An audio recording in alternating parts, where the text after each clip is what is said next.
Our last one for dividing. This is when we use the part-whole model in dividing when there's a remainder. And it's quite simple. If you get this method, then you'll understand the remainder part.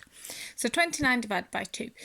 I'm aware that some of you will be able to do this straight away in your head because your times tables are so strong, but sometimes the numbers get a little bit more complicated.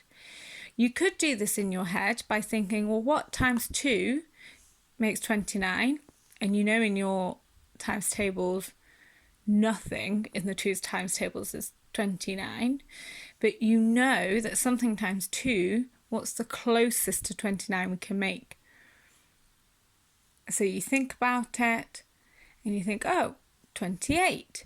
So whatever that number is and whatever remainder we have from 28. So we'll work it out and I'll go through that again. But 29, we can split it into 20. That does go into our 2's because 10 times 2 is 20. And 9. Now that doesn't go into our 2's at all, but we have no other choice. We can't take 10 away and put it in and make it 10 and 19 like in the previous video because that still doesn't work. So we're going to have a remainder here. So 20 divided by 2 equals 10. Now, you can always adapt your 10s to divide into this number, but sometimes when you get to your 1s, you can't. And then you have 9 divided by 2 equals. What times 2 gets you the closest number to 9? So you've really got to think about this. I think the closest number in the 2 times table, answers in the 2 times table to 9 is 8.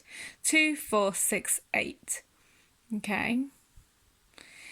And I have 8, so what times 2 makes 8? It's 4. And from 8, how many is left over? Well, I have a remainder of 1. Because 8, what's left over from 8 is 1, so that's my remainder. This is why you've got to be really good at your times tables for this. So you've got to think, what in this times table is the closest number to here? And how many more is this number, because the more is your remainder.